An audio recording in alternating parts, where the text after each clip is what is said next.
has concluded. The Prime Minister on indulgence. Yeah, Prime Minister. Thank you, Mr Speaker. Just on indulgence, I rise to acknowledge that today marks Are You OK Day, a national day of action on suicide prevention. Are You OK Day was actually started by a friend of mine many years ago, Gav Larkin, who I went to school with, and we lost him to illness some years ago. But I'm sure he'd be incredibly pleased with the way that this has taken off over all of these years. It's built around the simple expression of empathy and support for our fellow Australians, which comes naturally to us all. It's all about just extending your hand. You never know the difference it could make to somebody in their hour of need. Mr Speaker, most weeks, I, like many in this place, we receive letters from Australians who all too often recount the tragedy of losing a family member or a friend to suicide. Hear the stories of parents who talk about how their young kids in their teens and their early 20s are attending the funerals of their friends. It breaks our heart, and you wish you could go back in time. Something you might have said, something you might have reached out to, something you might have noticed. More than half of all Australian adults have had a direct experience of this, because that's how many people personally know someone who have died by suicide. Are You OK Day is a time to restate all of our commitment, which I know is shared across this chamber. It's a clear statement of the government and to all Australians everywhere that we are progressing towards a World Zero goal. Our commitment to mental health and our suicide prevention plan is one we are pleased to have the support of the entire House for. And as important as these services are, it's actually the human connection that in so many instances will make that difference. Compensation can make a difference. It can save a life. The 4 steps of Are You OK Day, I'm sure Gav would have me say, ask are you OK. Don't be afraid to ever ask that question. Listen to the answer carefully. Encourage action and check in afterwards. Friends and family can make all that difference, but you have to be willing to ask, are you OK? Thank you, Mr Speaker. Yeah. The Leader of the Opposition also on indulgence. Thanks very much, Mr Speaker, and I join with the Prime Minister in celebrating Are You OK Day, started by his friend Gavin Larkin. Gavin was apparently a very successful advertising executive and described himself as a bit of an alpha male. But behind that success, he had unhappiness, as he put it. I should have been feeling on top of the world, and I felt empty, I felt black, and it really scared me, and I started to worry that I might do what my father did, which was to take his own life. Gavin's father died by suicide, and he explained in an interview that one thing that his father would never do was discuss with anybody his mental illness and the unhappiness that he was feeling prior to that tragedy. And it's extraordinary. Myself and the Deputy Prime Minister have been a long-term interest in the road toll and reducing it. The suicide toll is double that of the road toll, a quite extraordinary figure that I think that most people, if you ask them cold around Australia, would not be conscious of. Gavin did something pretty remarkable to help himself and to help others. Long after he's gone, he died just a few years after he initiated Are You OK Day, but his creation has lasted. His declaration of a conversation can change a life is indeed a very positive one. This is one of Australia's most embraced days of action. It's embraced by young people, old people, people in pubs, people in organisations, and particularly, I think, by men, because we're pretty hopeless at a range of health issues and talking about our feelings from time to time. And indeed, I'm always reminded at this time of Greg Wilton, the member for Isaacs, who took his own life tragically whilst one of our colleagues, and his portrait hangs outside the parliamentary gym, a place where he was healthy and where he did enjoy spending time. But As much as some of us saw that he was unhappy, I think that no one saw that coming, and we were quite shocked by that. It's a reminder that no matter how successful or in what walk of life, what job people have, this can impact everyone. And a high-pressure job like this, which is pretty tough and takes a personal toll on people from time to time, we shouldn't be frightened of saying, "Are you okay?" and joining those tens of thousands, if not hundreds of thousands of people who today will say that to their family members, to their friends, to people they don't know all that well in the community. Doesn't cost much to ask. I encourage people to do it today, and I congratulate all those, largely volunteers, who are associated with promoting what is indeed a great national day. And the Prime Minister on indulgence again. On ministerial arrangements. On ministerial arrangements. Mr Speaker, I inform the House that the Minister for Home Affairs will be absent from question time today for personal reasons. The Attorney-General will answer questions on his behalf and on behalf of the Minister for Defence and the Minister for Defence Industry. I thank the Prime Minister. Questions without notice. The Leader of the Opposition. Thanks, Mr Speaker. My question is addressed to the Prime Minister.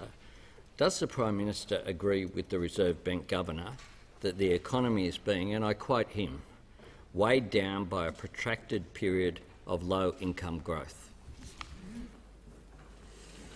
The Prime Minister has the call. Mr Speaker, the challenge of getting incomes to rise in this country is not a new one. It's been one the government has been working with the Reserve Bank for many years. As Treasurer, I have had numerous engagements with the Reserve Bank Governor about this very issue, and I can tell you that's why our government initiated the tax relief that we took through this parliament, not just in the most recent budget, but in the budgets before that, because, Mr Speaker, we wanted to ensure that Australians keep more of what they earn. Now, in the most recent quarterly figures, 0.7% was real wage growth through the year. And that is higher than what we inherited from the Labor Party in their last year, Mr Speaker, when they were in government. And ensuring that we continue to grow wages is a function of implementing our economic plan. And that economic plan is to get people off welfare and into work, Mr Speaker. It's a plan to get people's taxes down so they can keep more of what they earn and they can invest it and they can spend it on the things that are most important to them. Now, I take the interjection, but they're not spending it, Mr Speaker. Now, from those opposite, and I simply remind the member opposite this, it's their money. They can do whatever they want with it, Mr Speaker. If they want to spend it, Mr Speaker, they can spend it. If they want to save it, they can save it. But I tell you one thing they won't have to do under this government, and that's give it to the government, Mr Speaker, because if it was a Labor Party who was elected, they'd be keeping more of the money that Australians earn. They'd be keeping more of the money that businesses earn. Prime Minister could just pause for a second. The level of interjections is already too high.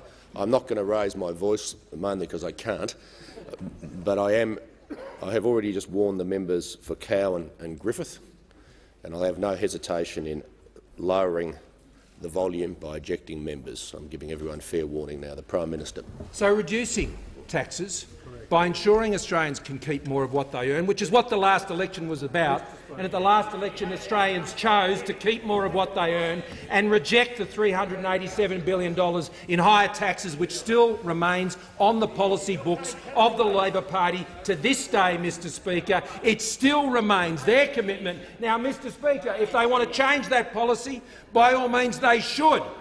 They should, and we think they should, Mr Speaker, but they want to keep it as a mystery for goodness knows how long, because they don't know which way they want to go on that side of the House. But not only keeping taxes down, by investing $100 billion in infrastructure, by investing in the proper changes to our skills arrangements in this country, which means people can get trained for the job that will be there for them in the future and today, to ensure we're expanding our trade all around the country. We have lifted our trade agreements from less than 30%, around 27% to 70% over the last 6 years, expanding the borders of our trade to ensure Australians can earn more, and Australians at the end of the day, because of under our tax policies, they can keep more of what they earn. The plan that we have, that we took to the Australian people, that was endorsed by the Australian people, we will continue to implement day after day after day.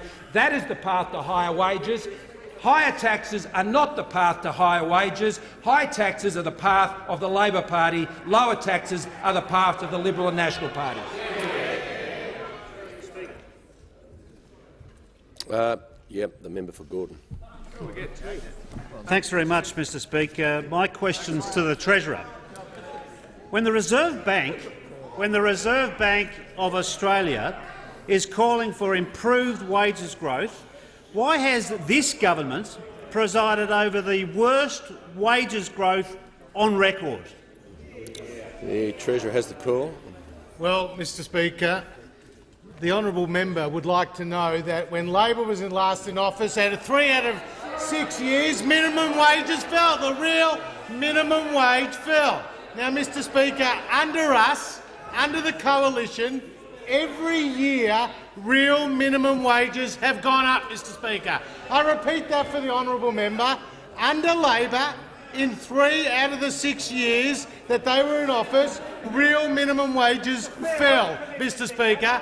Under us, every year real minimum wages went up, Mr Speaker. Now, to educate the honourable member from the other side of the House, inflation today is 1.6%, Mr Speaker.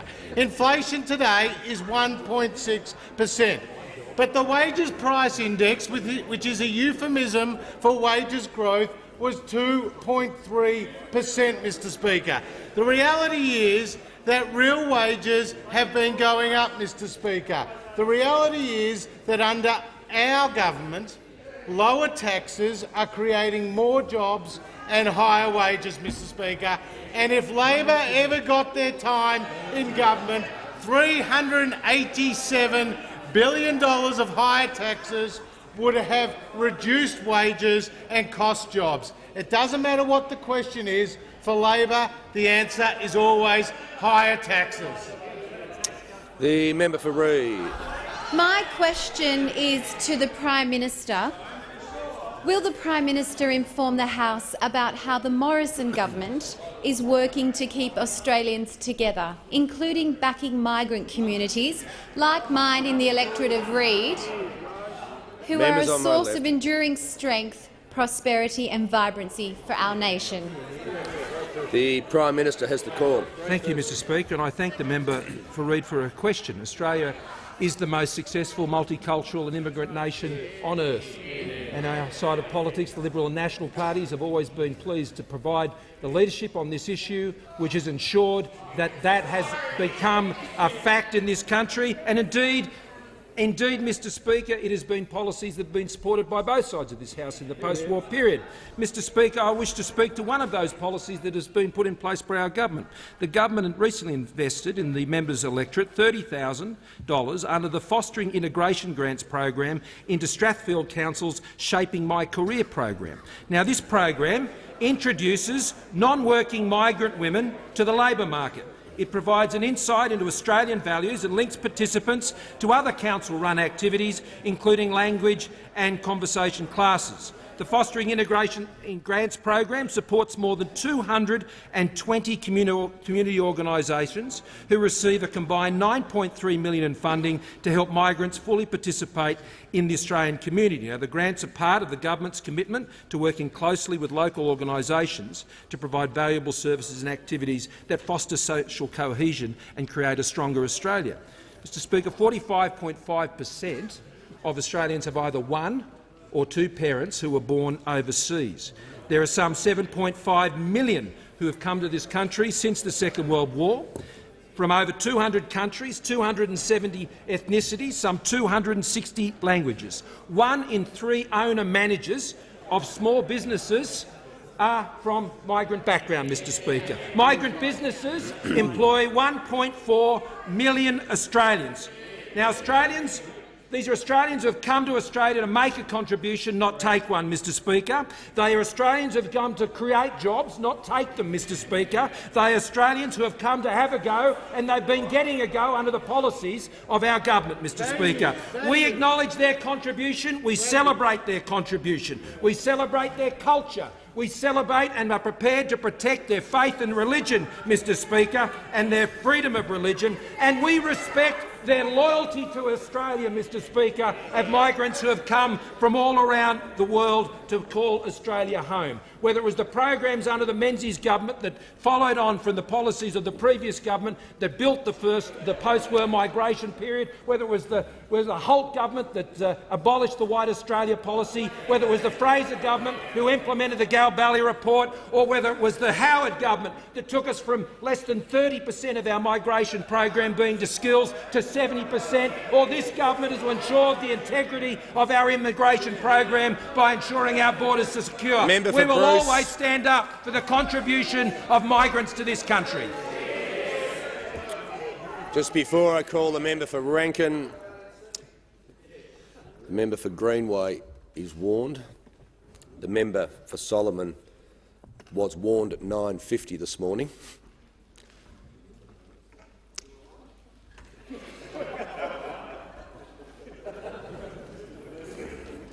Keep your mouth shut and I think you'll be fine. The member for Rankin has the call. Thanks very much, Mr Speaker. My question is to the Prime Minister. Does the Prime Minister agree with the Reserve Bank Governor that, and I quote, "The challenge we face is monetary policy is carrying too much of a burden," end quote. When economic growth is the slowest it's been since the global financial crisis, why has the government left all of the heavy lifting to the Reserve Bank? The Prime Minister has the call. Mr Speaker, I'm happy to respond to the member's question and simply quote the Reserve Bank Governor again in his testimony before the House of Economics Committee on the 9th of August of this year, Mr Speaker, where he says, "I 100% agree with you that the Australian economy is growing." Sorry, this is at a press conference with the Treasurer on the 11th of July. I agree 100%. I agree 100% with you, speaking of the Treasurer, that the Australian economy is growing and the fundamentals are strong.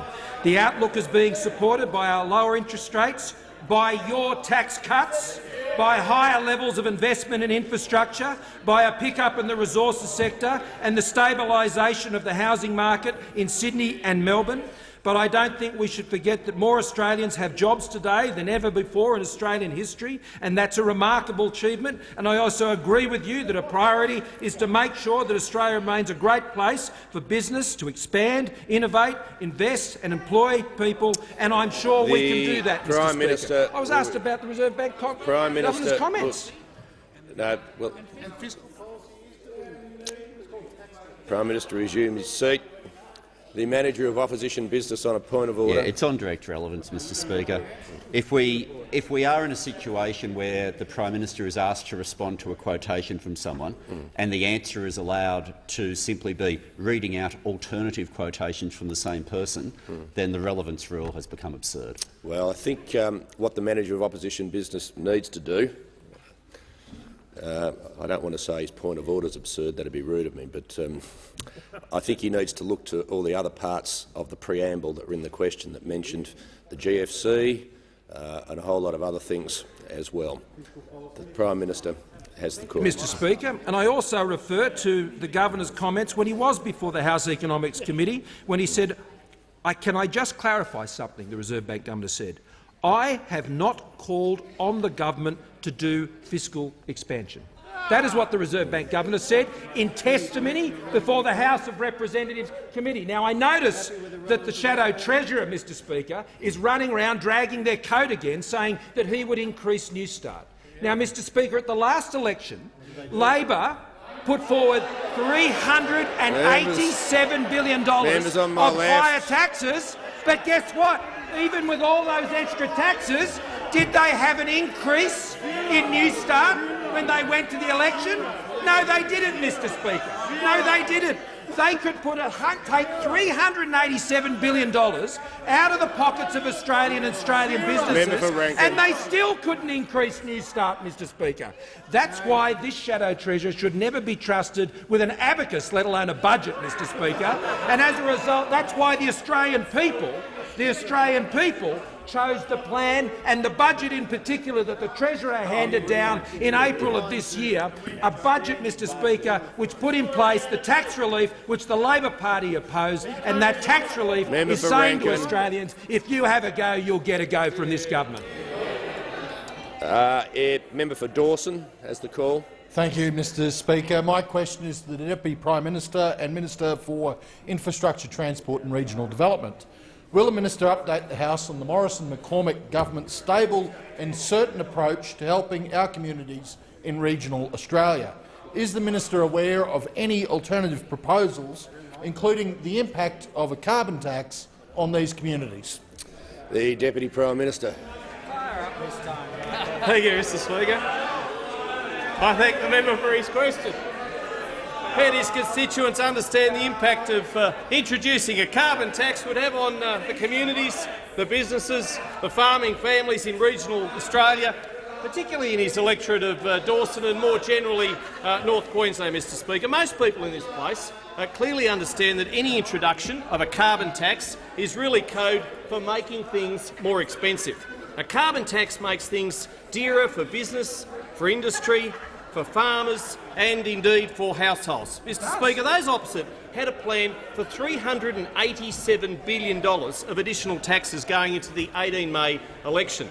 Now, most opposite have not yet walked away from those policies, and shame on them for that. Australians know, and Australians voted for our plan, our April 2 budget, which is to drive down costs.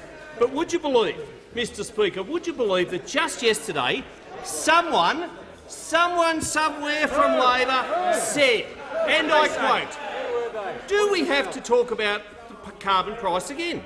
Of course we do. It has to be part of the mix, and if we're to meet our Paris targets. Who could it be, Mr Speaker? Who could it be? Will he out himself? Was it the member for Hindmarsh? Was it the member for Holt? Perhaps it was the member for Hotham. Mr Speaker, those opposite have learnt nothing from the last election. The people of Queensland know very, very well that a carbon tax, what it would do, and they voted very clearly against a potential carbon tax, Mr Speaker. Just ask the members for Dawson, for Herbert, for Flynn, for Capricornia. Mr Speaker, how good is Queensland? How good? Because they know the big impost that a carbon tax would have on their communities. And we across this side of the House, we stick up for our local communities. On this side of the House, we'll continue to stick up for jobs, to stick up for families, to stick up for farmers. Electricity would become more expensive under a carbon tax. Transport, food, building materials and clothing, it'll all go up. It would have gone up, Mr Speaker, under the $387 billion tax slug those opposite would have inflicted on Australians. And when it comes to infrastructure, as the member for Grainler would well know, steel would go up. Concrete would go up, the cost of bitumen would go up. For the inland rail, so far thousands of tonnes of Liberty steel, South Australian steel, all that would go up under the Labor policies, espoused by one of those opposite. We know who he is. Mr Speaker. And the member for Addison, she knows that Tomago smelter would collapse under his carbon tax. Thank you, member for Hunter. We don't need it.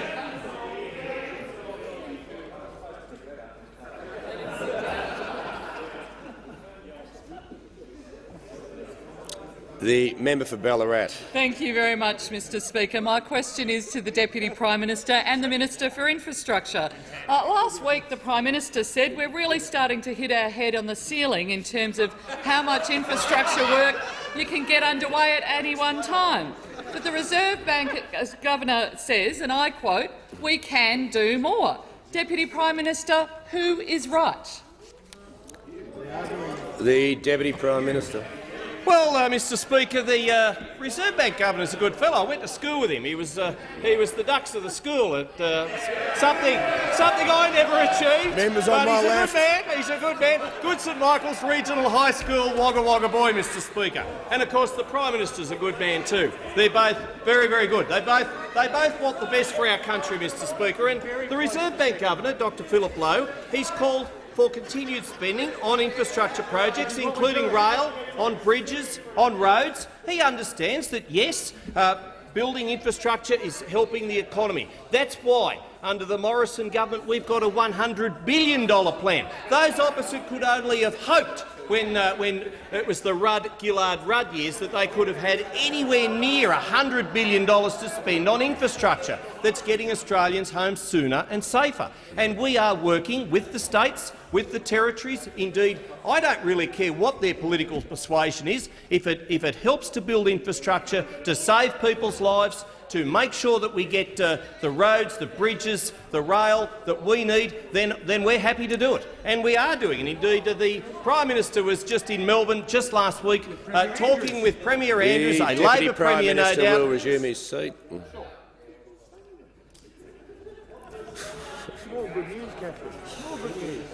The member for Ballarat on a point of order. Thank you. Just on relevance, I asked a question about Member which for is Ballarat right, the Prime will Minister resume or her the seat. Reserve. The Deputy Prime Minister has the call. Pardon me for correcting your grammar, but it wouldn't be which to be who. People are actually who, but, you know. And Mrs Kenzie, she taught me a lot in English in St Michael's School. I'm sure she probably, Mrs Lynn Kenzie, I'm sure she Members taught on my Phil left. Lowe as well.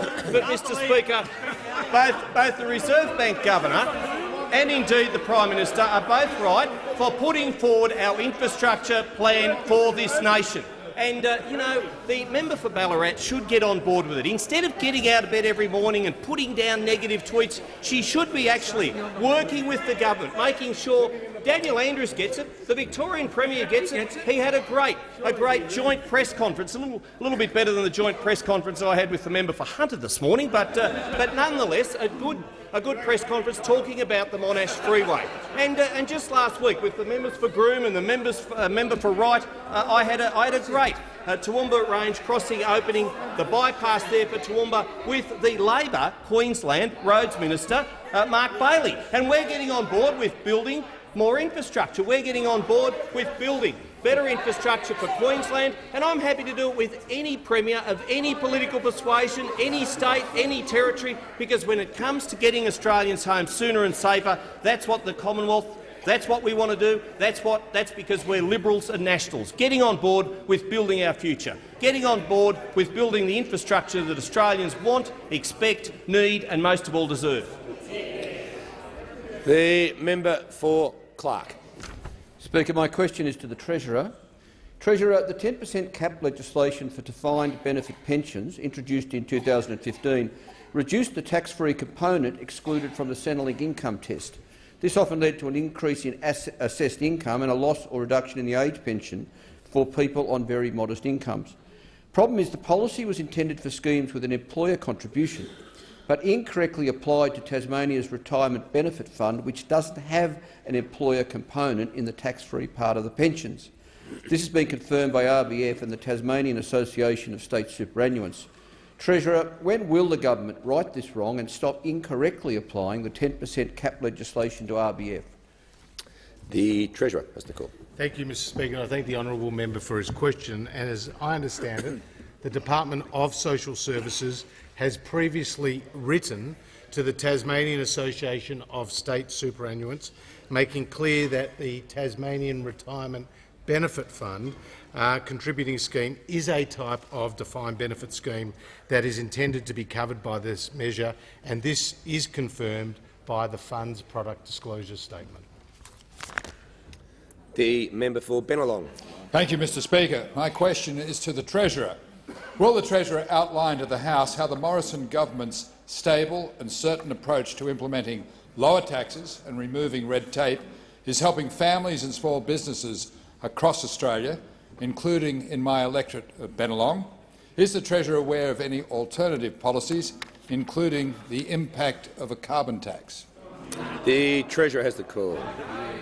Well, thank you, Mr Speaker, and I thank the member for Bennelong for his question. And former Australian #1 tennis player and now a champion on behalf of the Australian Chinese community in Bennelong, Mr Speaker, and a champion on behalf of his entire community, with around 80,000 taxpayers in Bennelong getting the benefit of the tax cuts that recently passed this parliament, Mr Speaker. Cutting taxes and cutting red tape is core business for the coalition, Mr Speaker. That is why we have reduced tax rates for small and medium-sized businesses to 25%, Mr Speaker. That is why we've passed the most significant income tax cuts in more than 2 decades, Mr Speaker, which will see 94% of taxpayers pay a marginal rate of no more than 30 cents in the dollar, Mr Speaker. That is why, as a government, we have cut more than $5 billion worth of red tape, Mr Speaker, because it's simply not on that back in the 1960s, Saravi Parbo could take a nickel mine from discovery to operation in just 18 months, but today an iron ore mine in Western Australia could take 10 years to get the 4,000 approvals that is necessary. So that is why our deregulation task force is focusing on major infrastructure projects and getting them approved quicker, Mr Speaker. And food manufacturers, particularly with a focus on export and getting their red tape cut, as well as sole traders, Mr Speaker, and who are running micro businesses and ensuring that their regulation burden is reduced. Now, Mr Speaker, I'm asked, are there any alternative approaches? Well, we know on the other side of the House they have $387 billion of higher taxes, which Chairman Swan simply thinks are good and should be kept, and that will simply want to make you work a bit harder, Mr Speaker. Well, that's pretty funny. Higher taxes will want to make you work a bit harder. But, Mr Speaker, those retirees and housing and family business superannuation income tax cut hikes that the Labor Party was promising, that's not enough. Now we know that the member for Hunter wants a carbon tax, Mr Speaker, and no doubt he'll be supported by the member for Rankin, Mr Speaker, because the member for Rankin wrote a book called Glory Days where he said that the carbon tax that Labor introduced was easily as significant as any of the Hawke and Keating economic reforms, Mr Speaker. That's right, the member for Rankin thinks that a carbon tax is more important than floating the dollar, than reducing tariffs, than privatising industry, Mr Speaker. The reality is the Labor Party, as Paul Keating has said, has lost the ability to speak to the aspirations of Australians and to fashion policies to meet those aspirations. Only the coalition can be trusted to reduce taxes and create more jobs. Concluded.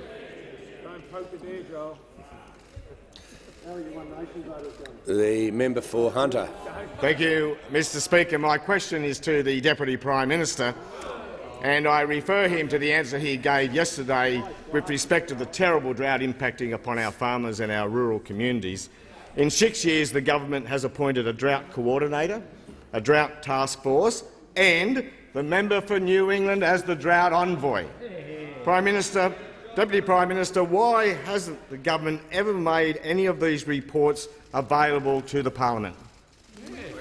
The Deputy Prime Minister has the call.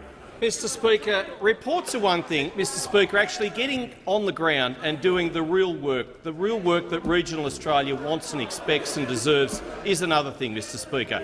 We have been very responsible as a government to help our regional communities through this drought. It has been a terrible drought, and yesterday I spoke of the Foundation for Rural and Regional Renewal. It is doing a fabulous job with $15 million of Commonwealth money. It was established in 2000 in a bipartisan way, with Bill Kelty, as I mentioned, the ACTU trade union leader, with Ian Sinclair, as making sure there was bipartisanship, and now a former Labor leader, Simon Croon, has come on board with John Sharp. Both good men. I've had very strong associations with both, and after Simon Croon's departure from this place, he has continued his interest for regional Australia. We are making sure that drought-affected communities know that we have their back. And certainly we've provided the sort of assistance that that they need. We need to do more, of course, and we must and we will do more. The Prime Minister has already flagged that. We will certainly do more. What we have done as well is we've put a dedicated minister around the Cabinet table specifically to ensure that the drought is front and centre of all of our policies, of all our discussions at the highest level. And I commend the member for Maranoa for his work. The Deputy Prime Minister will resume his seat. The Leader of the Opposition on a point of order. Thank you, Mr Speaker. On relevance, the question went to the reports from the Drought Task Force, the Drought Coordinator and the Drought Envoy. It's not unreasonable to expect the Parliament to have received them, given their public expenditure in their creation. Just before I call the Deputy Prime Minister, I take the point of order from the Leader of the Opposition. You mightn't have heard at the start there was a brief, albeit very brief, reference to reports in the first sentence of the Deputy Prime Minister's answer. Moreover, whilst the question did canvass all those things, it did refer to his answer yesterday, so that's why I've been giving him a little bit more latitude. The Deputy Prime Minister has the call. And indeed, Mr Speaker, they have reported to government, and government has acted accordingly to their advice, and that has been important. And I also commend the member for New England for his role as the drought envoy. Mr Speaker, indeed, we cannot make it rain. If we could, we would have. These are desperate times for farmers throughout Queensland, farmers throughout New South Wales. Indeed, in the member for Parkes electorate, Mr Speaker, they have destocked. There are farming communities on their knees. He is working hard, as we all are. And I appreciate, there you go, yelling out again, I appreciate that parts of your electorate are not affected by this drought as much as ours, but we are working very, very hard, whether it's Victoria, whether it's South Australia. That's why we've provided $1 million to 110 councils throughout the drought-affected community to keep employment generating in their towns, to keep money in their towns. We can, as I said, and we must and we will do more to help those affected drought communities, Mr Speaker, and I know the farm household assistance that the member for Maranoa has tweaked in his role as a minister, Mr Speaker, has provided valuable assistance to those farming families, and getting rural financial counsellors around the table to talk to farming families, to talk them through, to make sure that they know that they are supported. Has concluded. The member for Hunter seeking to table a document. Mr Speaker, I'm going to ask the Deputy Prime Minister to table the reports he referred to. No, the member for Hunter can't do that. He can only ask him to table any notes he was using. So it's the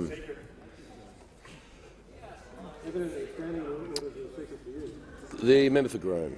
Thank you, Mr Speaker. My question is to the Attorney-General and Minister for Industrial Relations. Will the Attorney update the House on how the Morrison government is providing stability and certainty to members of registered organisations, and is the minister aware of any alternative approaches?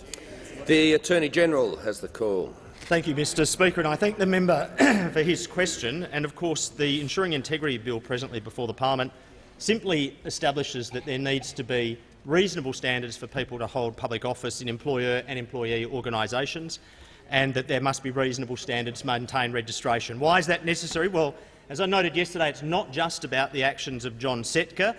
Sure, he has broken a host of industrial laws, coercion, contempt, threatening officials, not to mention his well-publicised criminal convictions. But as noted yesterday, the $16.4 million fines, 2,160 separate incidents. John Setka is only responsible for 22 of those. 99%, the rest of it, other members of the CFMEU. And right now there are 68 representatives of that union before the courts facing 650 charges of breaking the law. But that figure doesn't go to the individual toll that offending takes. This affects real Australians, real working Australians. And I just wanted to share with the House one example today, just one of the 2,000+ examples. This occurred at the Grand Central Shopping Centre in Toowoomba. There was a $55,000 fine, very close to the maximum levied by the court. It was respect to Mr Peter Darcy, a member of the CFMEU. The court described him engaging in coercion and dishonesty, He falsely told workers at that site that they had to join the union before they could work at the Grand Central Shopping Centre site. Now, the court documents record this actual conversation that occurred on the 27th of March on the site of the Grand Central Shopping Centre. Darcy lies to the workers, tells them they must join the union to work there, and one of the workers speaks up and says, "What if I don't join the union?" What happened? Darcy then says, "You can't work here, you'll have to go and work somewhere else." Another worker speaks up and says, "Isn't that illegal?" Darcy says, "If you want to work here, then you have to be a part of the union." Another worker, a landscaper, who was up there for a couple of days to do a small part of the job — this is just a landscaper up trying to do his job — he says, "I'm only here for a couple of days, so I'm basically coming up here to work for nothing." And Darcy says, "That's just the way it is." That is the response of the union official to the landscaper working up here. This is what the court said, Mr Speaker. This is what the court said, that the CFMEU showed indifference to the plight of the workers, that the workers would have effectively been working to pay the union its dues rather than their own monetary gain. After paying the union fee, the worker would have had nothing to show for his provided labour. He would have worked up there for a couple of days and, based on a lie, paid all his money to the union. Why would you support that sort of behaviour?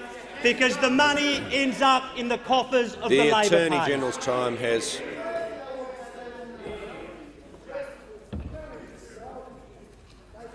Member for McEwen will cease interjecting. The member for Richmond. My question is to the Minister for Water Resources, Drought and Natural Disaster. On Tuesday, the minister was asked by David Spears, "Just to be clear on this, you're not sure whether man-made climate change is real." The minister responded, "No, I'm not." The Washington Post now leads with the headline, "Australia's Natural Disaster Minister doubts man-made climate change is real." Does the minister still doubt the science? The Minister has the call. Thank you, Mr Speaker. Let me make this clear. I accept the science. Minister, just pause for a second. Could people just stop interjecting? Thanks. Thank you, the Minister has the call. I thank the member for her question. Let me make it clear. I accept the science on man-made impact on climate change. Always have. The interview that was taking place was interrupted by division, and I wasn't able to finish my response. But let me make it clear. I have a track record with respect to climate change. The Future Fund, the Drought Future Fund, the $5 billion Future Fund, the $100 million dividend that will be paid, part of that $100 million dividend has a response around climate adaptation for our farmers, equipping our farmers with the tools to be able to adapt to a changing climate.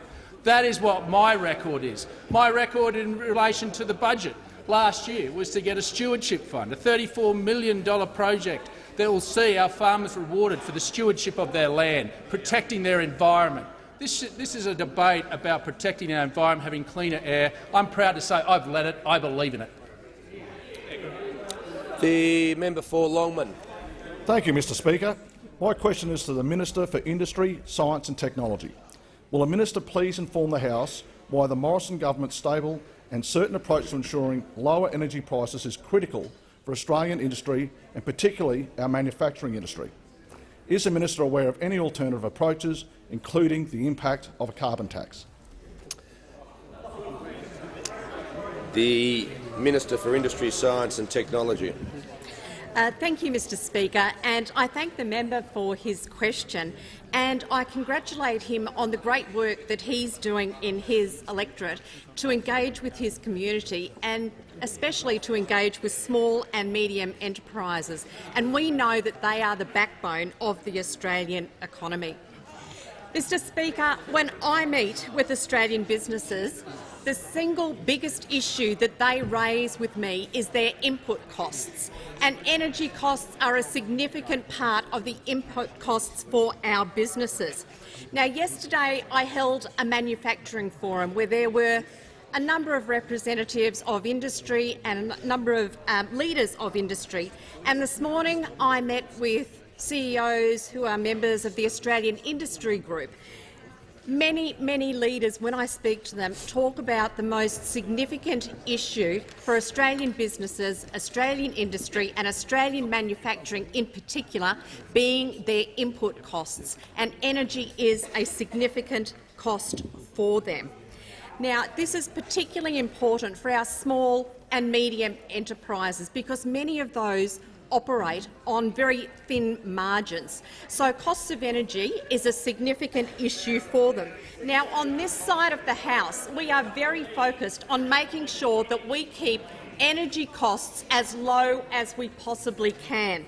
That is in direct contrast, Mr Speaker, to those opposite, who took a range of very high taxing policies to the election. Now, I should point out, Mr Speaker, that the election policies of those opposite were rejected by the Australian people. So the Australian people were acutely aware that the policies of the coalition government were the policies that were going to keep their costs down, particularly their energy costs. And we are working hard to make sure that they stay down. That's entirely different to what is happening on the other side of the House, because they clearly have no energy The member policy. for Sydney. They are in disarray. They have not yet come to terms with the fact that they did not win the election. Can the minister pause for a second? Just going to lower the volume. The member for Shortland will leave under 94A. Good call. And if the member for Burt wants to keep interjecting, he might as well just go now too. We'll give him the choice. The minister has the call. Thank you, Mr Speaker. And I can tell the members opposite that Australian industry is very relieved that they are not currently faced with Labor's 2030 climate target to cut emissions by 45%, which would have sent their energy prices through the roof. But they are clearly in disarray at the moment, Mr Speaker, because they can't work out whether they're going to cling to the policies that have already been rejected by the Australian people or whether they're going to in fact escalate the damage that they were planning to take and inflict on Australian industry with another electricity tax. Mr Speaker, The minister's Australian time people are has so concluded. pleased that they will not The member for Hindmarsh. My question is to the Minister for Drought and various other things. And I'll refer to the minister's earlier answer and also to an article in The Guardian in which the minister responded to written questions about whether or not there was a link between human activity and climate change, and he responded that he was not convinced about that. Does he still hold that view? The members on my left. Members on my left.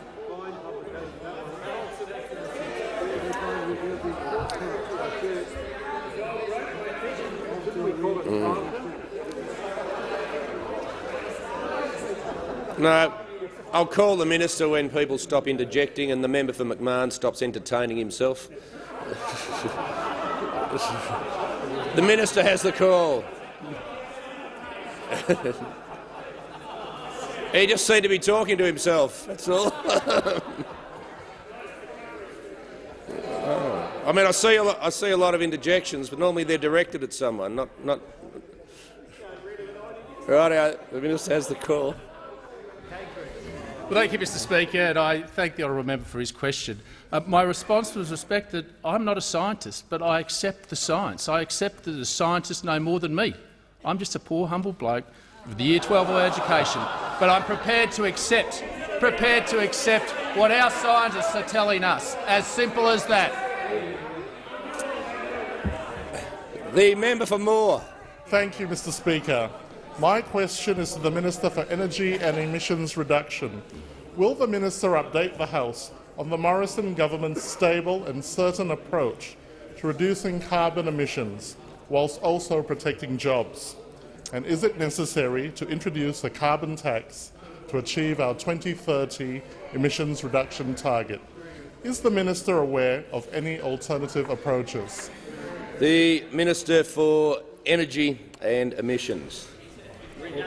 Thank you, Mr Speaker. Reductions. And I thank the member for Moore for his question. And as he knows, when we came to office, we inherited a budget deficit but we also inherited an emissions deficit against our obligations of over 700 million tonnes, Mr Speaker.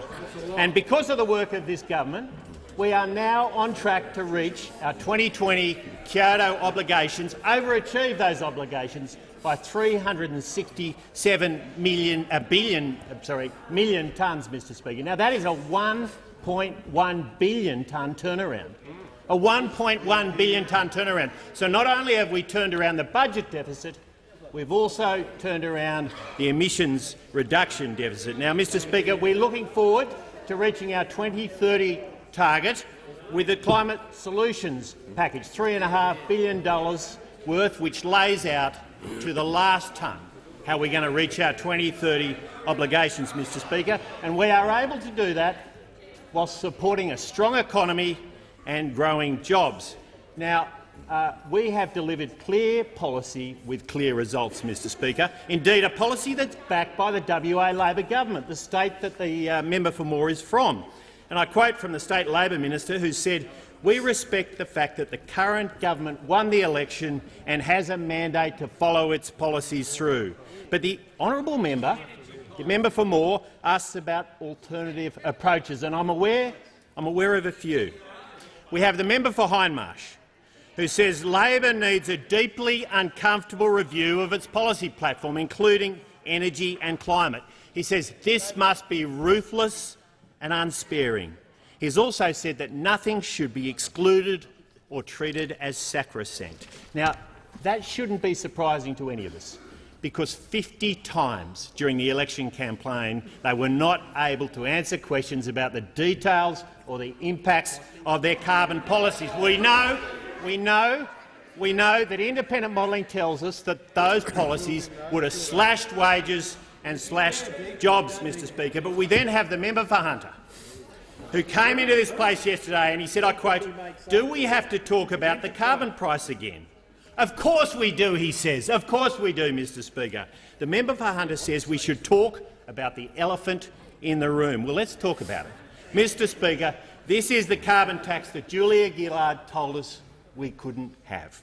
We wouldn't have. This is the carbon tax that cost jobs and investment, that raised the cost of living, and we know when it was removed it reduced the cost of electricity. This is the carbon tax that the Australian people turfed out in 2013, Mr Speaker. They've thrown their entire policy platform up in the air for review, but one classic is back.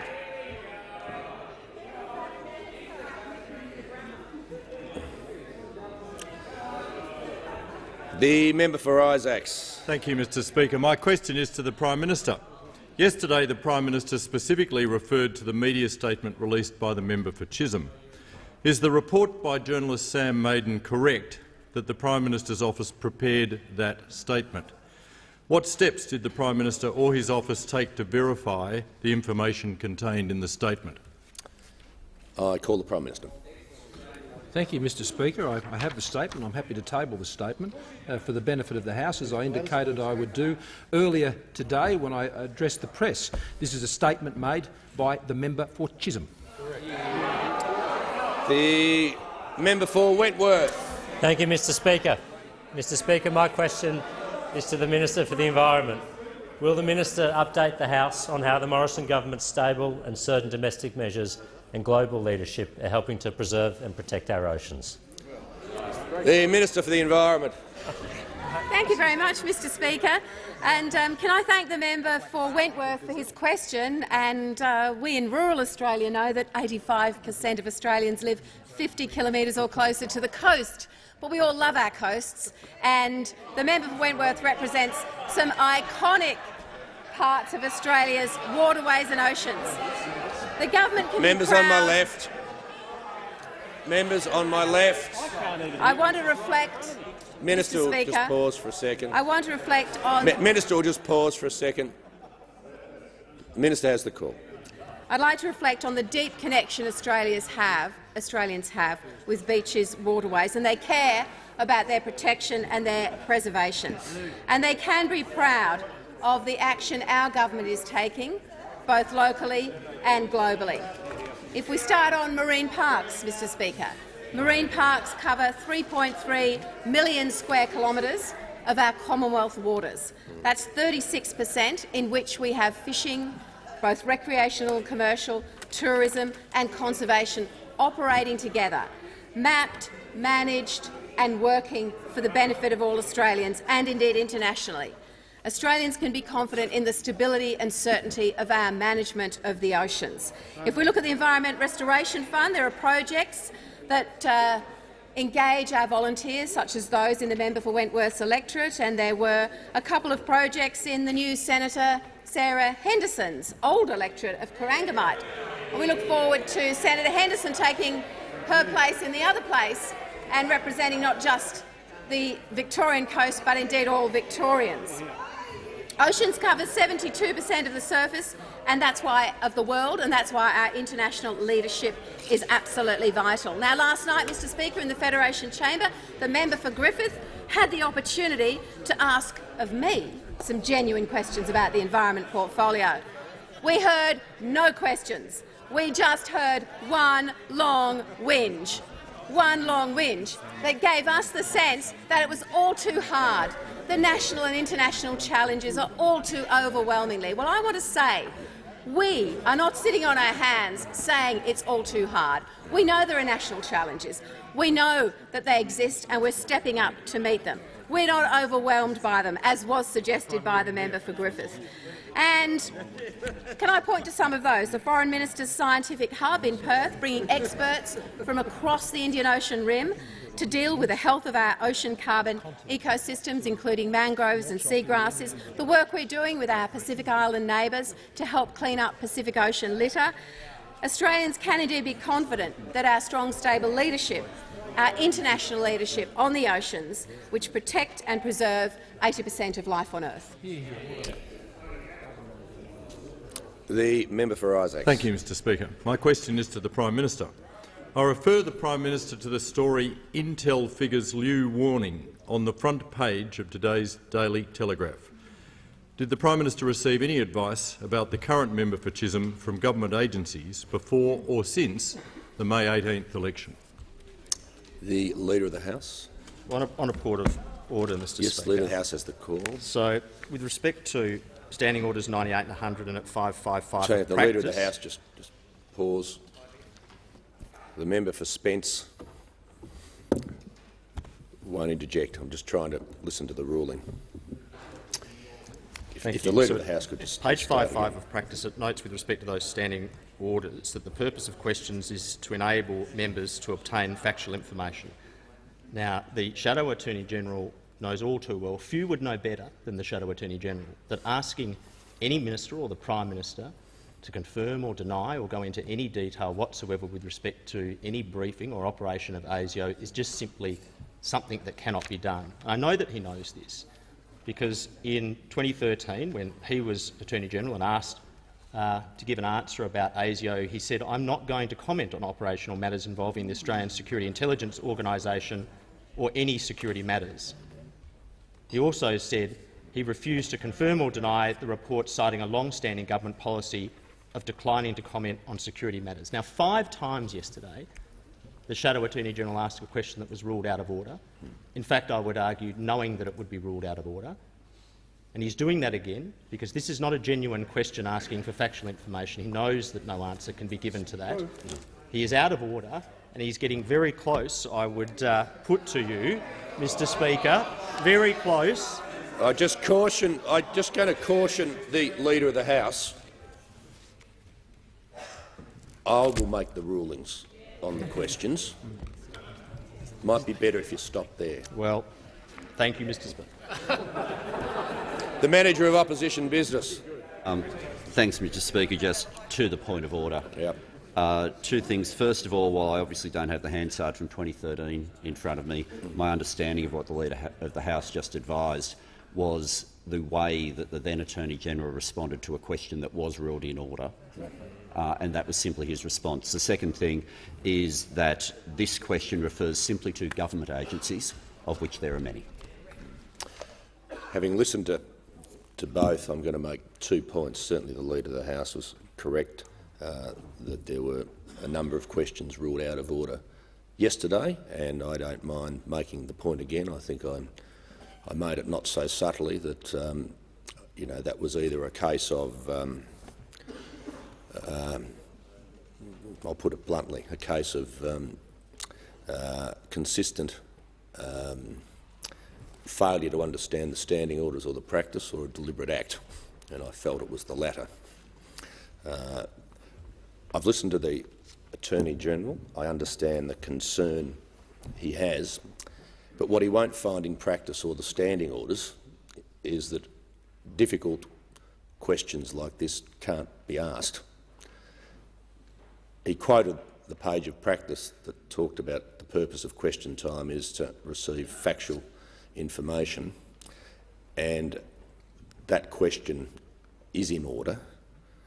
How it is answered, of course, is a matter for the Prime Minister, and I'm going to rule the question in order. Prime Minister. Okay. I thank you for your ruling on the matter, because your ruling on the matter, Mr Speaker, makes clear that, just as the member did yesterday in coming into this dispatch box, that on this occasion that member has come to the dispatch box again, particularly given what the Attorney-General has set out, with the very clear knowledge that he would know, as I would know, having sat around the National Security Committee of Cabinet table for 5 of the last 6 years, that on no occasion would any responsible minister, and in particular a Prime Minister, go into any operational matters regarding ASIO or any of these intelligence agencies. So, Mr Speaker, so what is the intent of the question?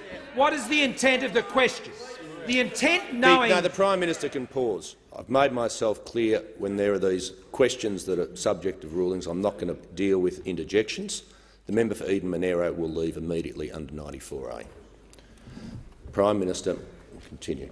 So, Mr Speaker, what is the intent of this question? The intent is to infer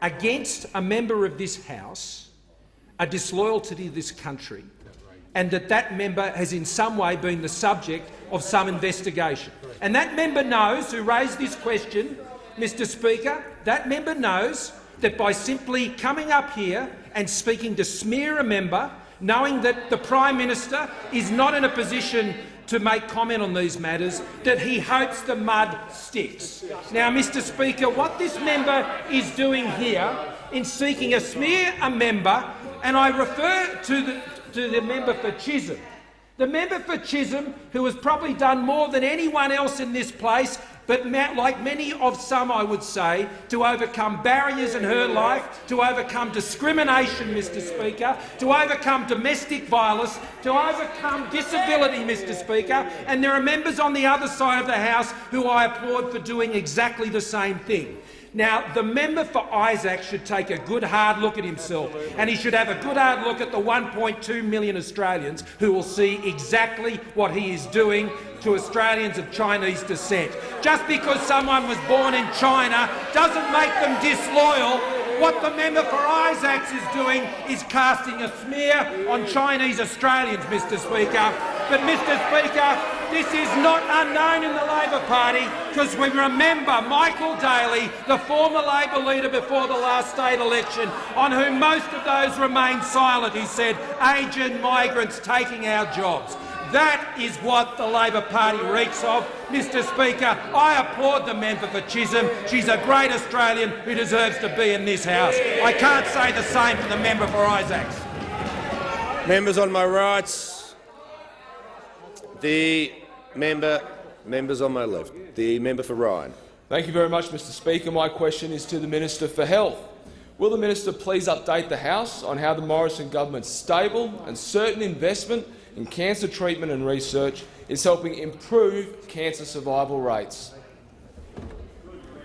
The Minister for Health. Thank you very much, Mr Speaker, and I want to thank the member for Ryan for his work and his passion in this area. And I recently had the privilege of releasing the latest round of the National Health and Medical Research Council grants with him in his electorate, in which cancer featured as a major recipient.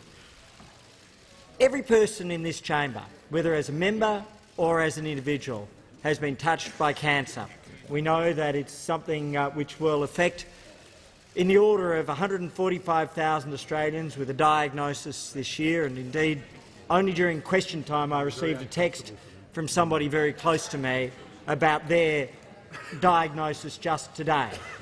We know that 50,000 people will lose that journey this year. One of the things, though, that is of most importance in Australia is that we have one of the finest systems in the world for helping to treat and care for and manage cancer. Two recent analyses have in particular identified this. The Economist Intelligence Unit recently, in their Index of Cancer Preparedness, ranked Australia #1 in the world across all of the 28 countries they analysed, those countries with advanced systems of treatment.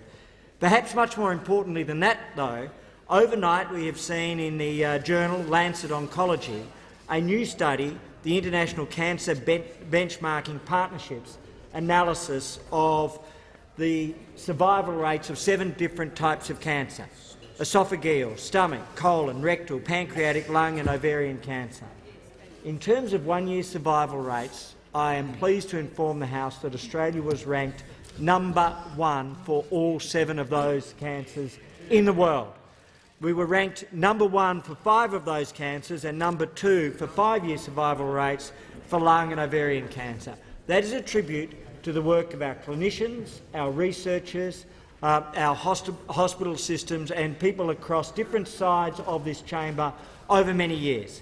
In particular, the combination of a world-leading screening program, the combination of research, which includes $100 million for cancer that was announced in the recent NH&MRC grants, and then, of course, our treatment under the Pharmaceutical Benefits Scheme. To give just one example, we recently listed Avastin for glioblastoma.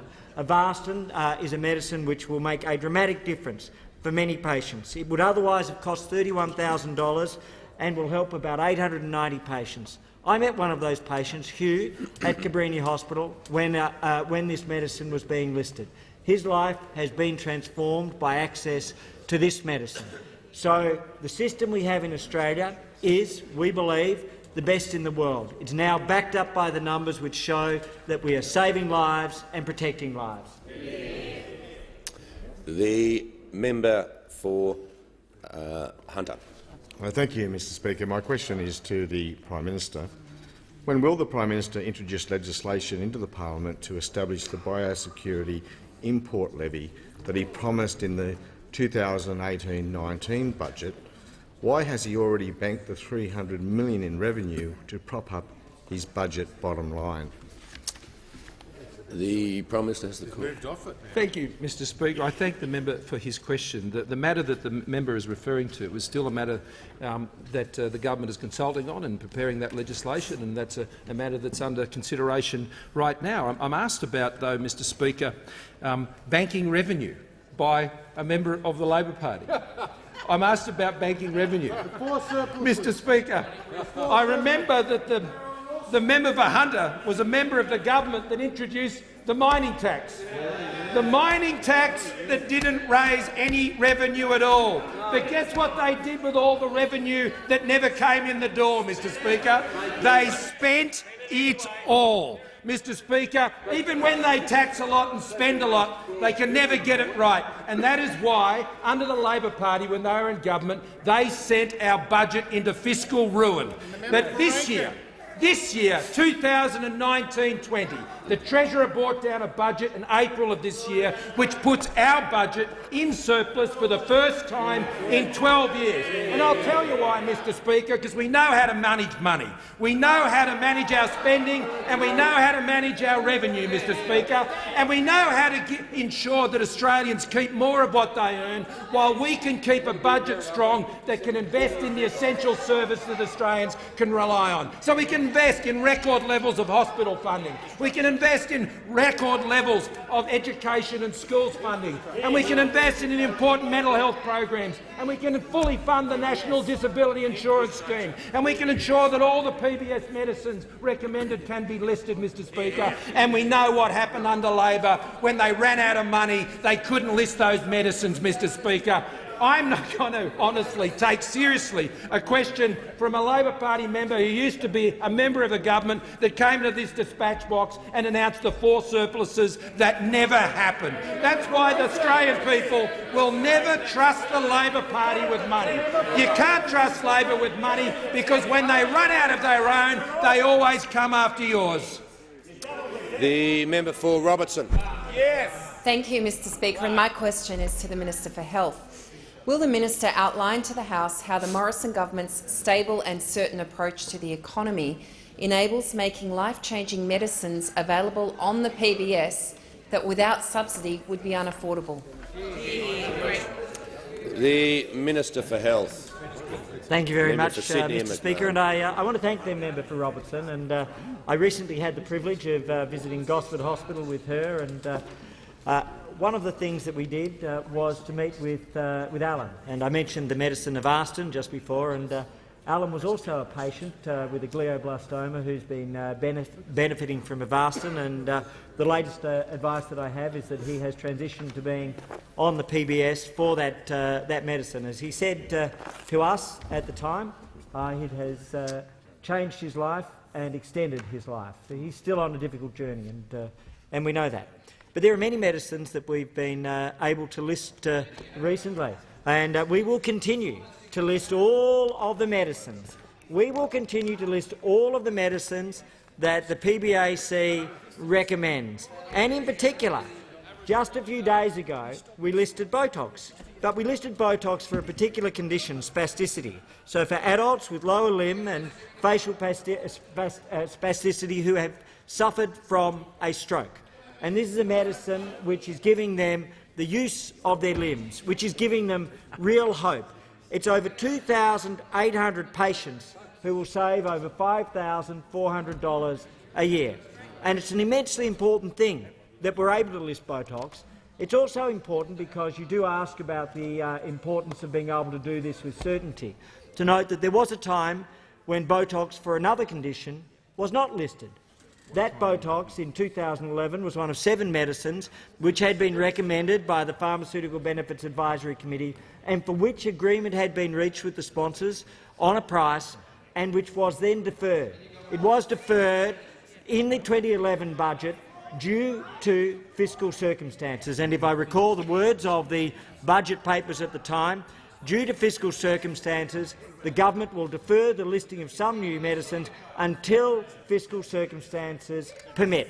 And that included medicines for chronic obstructive pulmonary disease, medicines for asthma, medicines for endometriosis, medicines for IVF, medicines for schizophrenia, and these were medicines that the government of the day deferred because they ran out of money.